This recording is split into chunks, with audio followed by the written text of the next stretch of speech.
wanted to give you guys an update on some stuff yesterday, but well, yesterday is when I posted that video of yesterday is when I posted the video of my most current stuff with the transmission and the dipstick, and I wanted to show you some stuff that I have coming up, just so you guys know what's in store, so you can decide if you want to keep on watching or not. So anyways, first off, Office is gone at the end of this month. I don't know what I'm gonna watch when I'm in the garage. So that's my first problem. Check this out. We got to the bottom of this dipstick. So what I did was I knew that I was gonna call Low Car and find out what was going on. Before I did, I looked up the part number and where I got this. I had gone onto Amazon and bought this dipstick. I went in there, I searched 4L80E Low Car transmission dipstick. This popped up and I bought it. So I had the ad open on Amazon and then I went and called Low Car.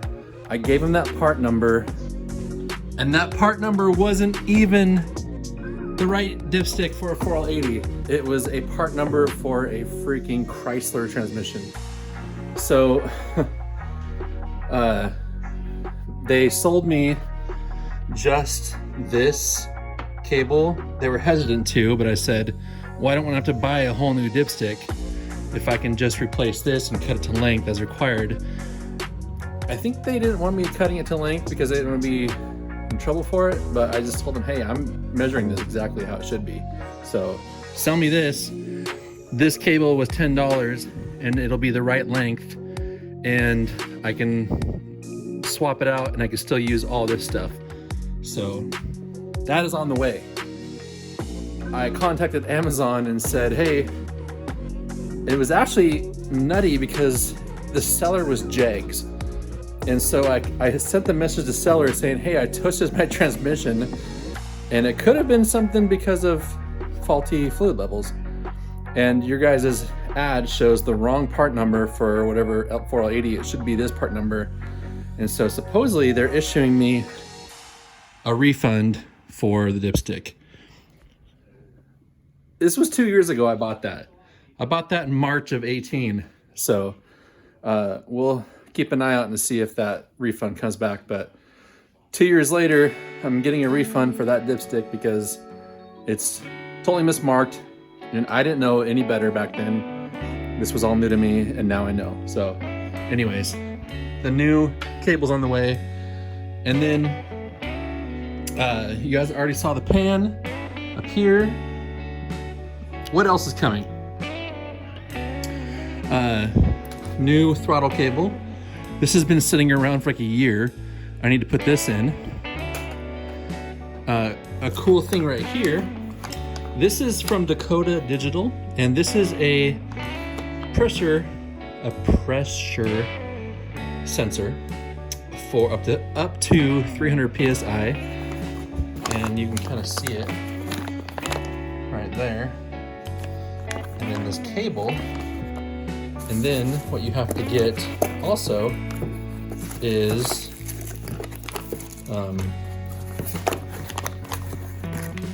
another little BIM module for the pressure sensor. So basically this pressure sensor will go right here on the pressure port of the transmission. So this will plug in line with the Dakota Digital Dash and show me line pressure from my transmission up into my dash, which is awesome. The reason why we're gonna use as much of that digital dash as we can. There's way more stuff you can add on to this dash that'll show, so you can totally maximize. I think you can have up to like 20 BIM units on that dash for information. Which brings me to this. This right here is Terminator X Max. It is the whole shebang. baby, for this engine and transmission. So this is going in as well. This will go in when I pull the motor out to put in this motor. So one thing that's cool is that when this first came out, they didn't have a way to interface this Terminator X with the digital dash. Now they do. So Terminator X has another, or not Terminator, but Dakota Digital has another module that lets you plug in Terminator X Max into your Dakota Digital Dash. So you can read all those gauges feeding from this computer and harness. When I got that dash, or actually when this first came out, they didn't have that, and now they do. And they've had it for a little bit, but I've had this for a little bit. So the dash will read the basic vitals off of this. This still has the 3.5-inch screen with it, which I will probably mount somewhere cool so that you can still use the wizard and the other gauges that this might not read. So this only has a limited number of input outputs, and I didn't want to waste other gauges that I can plug into there on this unit. So that's why everything I can, I'm going to plug into the dash, which is why I got the line pressure one. Other stuff like this will boost controller. I'm going to try and save boost stuff to be able to go into this, but everything else I'm going to try and go through the dash. If not, I'll go through that. So that's that. I just got another one of these little slick terminal blocks because I'm going to basically, this whole wiring harness is changing. So I don't know if you can see it right there. My computer is underneath the dash right there. And there is absolutely nothing wrong with this engine harness that I put in the car. It's just, I figured by the time I pay for tunes, for cams or whatever, and turbos, and turbo boost controllers. I know I still have to get some small parts for boost controller. By the time I pay for that, this basically pays for itself right there. So that's going to replace this, and that's all brand new.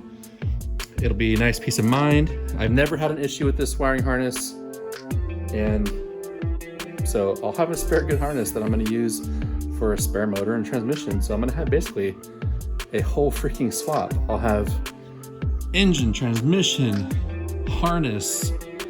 When I pull the turbo, I'll have exhaust and headers. I should just buy like another pile of crap Nova and just put all the same stuff back in there, because when I pull this motor out, it's gonna get some different heads. And so anyways, getting lost here. So anyways, that's that. This is AN fittings, because that is gonna be for this transmission cooler.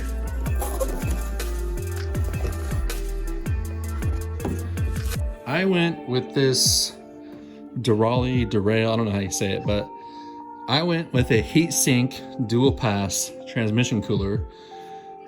It goes in one port and out the other.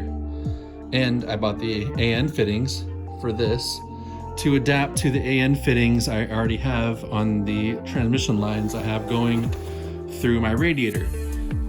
The reason I went with this kind is because I didn't want to put a typical transmission cooler on the front of the radiator, because I need to save that space for the intercooler. So this heatsink doesn't have to be in direct flow of air to function. So we're gonna give this a shot and see how this does. I think for now, I'm gonna mount this up maybe under the radiator for now. So that's where that's gonna go. It's really light. So hopefully this works good. So the transmission hopefully will be cooled fairly well between the new pan and that. So that's coming up. Battery relocation, I've already got my wire. I've got to disconnect. I'm not gonna use it poking through the sheet metal of my car, so I made up, so we got this, I drew this bracket up and I had a buddy cut it up and bend it up for me real quick. So I'm gonna use this main cutoff switch in line on my battery relocation with the breaker in there, and that's gonna be moved to the trunk of the car. I picked up this Hughes flex plate that is SFI approved for 4L80, and that is going to be for this engine. And I picked it up for like $100 on Facebook Marketplace, so I couldn't pass it up.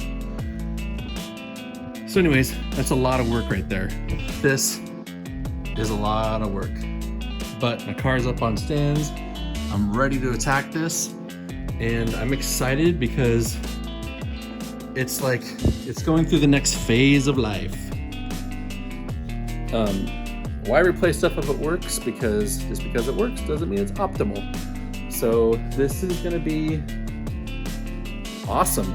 I want this car to be freaking road trip, long distance ready.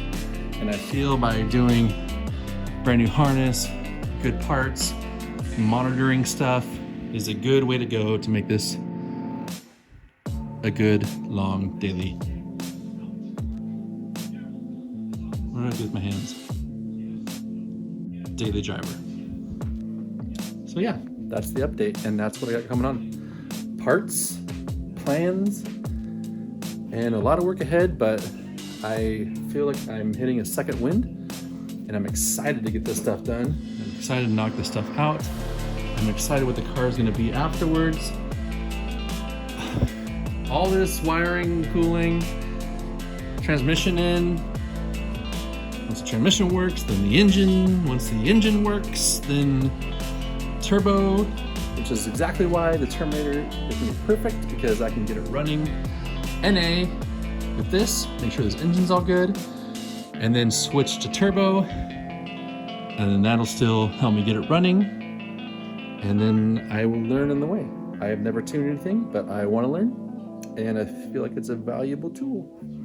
So yeah, just want to give you an update on parts and plans, and it's all coming soon.